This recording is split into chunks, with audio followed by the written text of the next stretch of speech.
comment on va voir ça sur notre site? Alors, comment on fonctionne? On fonctionne avec deux liens différents. Il y a bien sûr ton site avec l'URL HTTP, HTTPS parce que c'est sécurisé, www. Ici, moi, c'est mon site, donc test-h.be, mais ça peut être .com, ou enfin, voilà, c'est ton URL de site que tout le monde peut voir.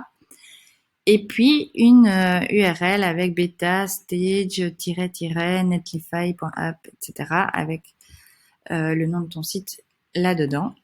Celui-ci, il faut le voir comme le lien qu'on se partage juste à nous ou avec la personne qui va faire des corrections ou à qui tu dois le montrer avant publication à la terre entière.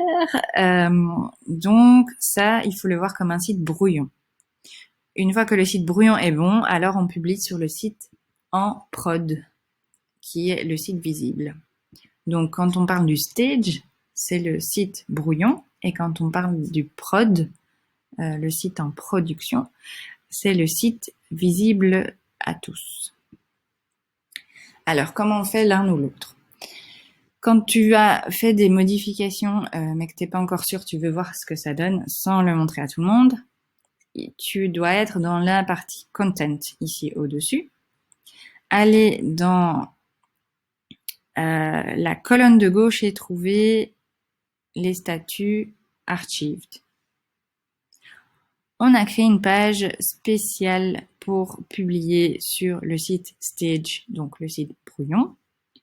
Elle s'appelle Archive-moi pour publier. Alors, soit en anglais, soit en français, ça dépend un peu, mais c'est pareil. Il faut faire cette action-ci. Alors, tu vas la cocher. Donc, il faut faire ce qui est marqué dessus. Donc, il faut l'archiver pour publier. Là, pour l'instant, elle est déjà archivée en rouge. Donc, comment on fait pour l'archiver? Si elle est déjà archivée, on va la désarchiver. Unarchive. Là, elle est en draft, c'est bon.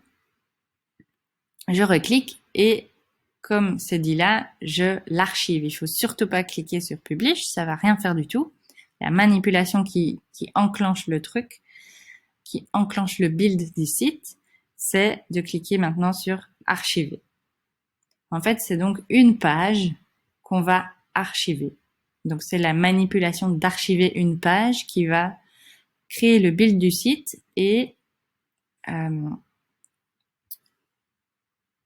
mettre les modifications visibles sur cette URL-ci.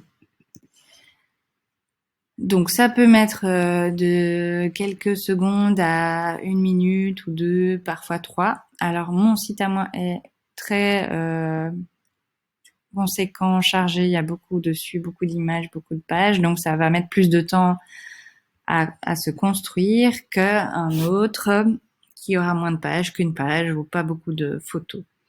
Alors, ici, ce qu'on a, Marc et moi, c'est des petites notifications sur les builds de toile. Donc, on voit quand nos clients ont fait des builds, soit sur le stage, soit sur le prod.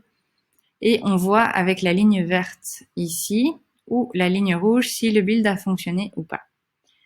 Alors, si tu veux être informé par email, il faut nous le demander et Marc va mettre ça en place pour savoir si ça a fonctionné ou pas. Tu peux être informé par email. Mais donc, ça va te faire un paquet de mails si tu fais beaucoup de builds. Mais ça va pas te dire ce qui a foiré. Donc, ce qui a foiré, il y a juste Marc qui peut le voir. On clique ici sur le build qui est rouge. Ça ouvre tout un petit processus qui va nous dire ici plus bas ce qui est rouge. Alors parfois moi j'arrive à voir mais c'est rare. Je suis pas trop du côté technique donc en général c'est Marc qui sait voir. Si tu fais plusieurs builds et que tu n'as pas compris ton erreur, il suffit d'arrêter et de nous contacter. Voilà pour le build en stage. En mode brouillon. Si tu veux le publier et que tout va bien en prod pour le monde entier, il faut faire la même manipulation mais dans les médias.